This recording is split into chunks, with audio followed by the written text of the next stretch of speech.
తెలంగాణలో పార్టీ మారిన ఎమ్మెల్యేలపై చర్యలు తీసుకోవాలని ప్రజాశాంతి పార్టీ వ్యవస్థాపకుడు కేఏ పాల్ హైకోర్టులో పిటిషన్ దాఖలు చేశారు.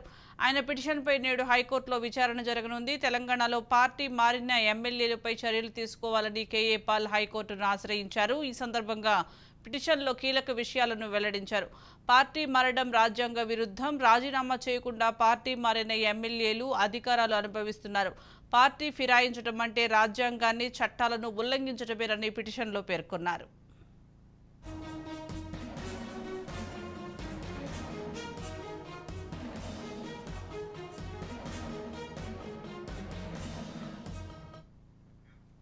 ఇదిలా ఉండగా పార్టీ మారిన ఎమ్మెల్యేల విషయంపై బీఆర్ఎస్ నేతలు ఇప్పటికే హైకోర్టును ఆశ్రయించిన విషయం తెలిసిందే. ఈ నేపథ్యంలోనే బీఆర్ఎస్ ఎమ్మెల్యేలు ఏప్రిల్లో ఒక పిటిషన్, జూలైలో ఇంకో పిటిషన్ దాఖలు చేశారు.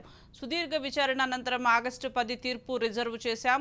ఇప్పటి వరకు అనర్హత పిటిషన్లపై ఏం నిర్ణయం తీసుకున్నారో తెలియదు. ఈ నేపథ్యంలోనే రిట్ పిటిషన్లలో ఉపశమనం పొందేందుకు పిటిషనర్లు అర్హులని కోర్టు అభిప్రాయపడుతోంది. స్పీకర్ కార్యాలయానికి రాజ్యాంగ హోదా, గౌరవం ఉంది.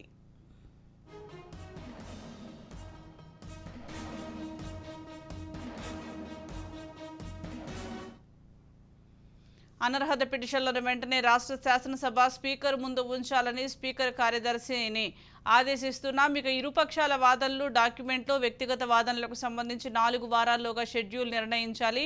ఇక 4 వారాల్లో ఏం తేల్చకపోతే సుమోటోగా విచారణ చేపడతాం, తగిన ఆదేశాలు మేమే ఇస్తామని కోర్టు తెలిపింది.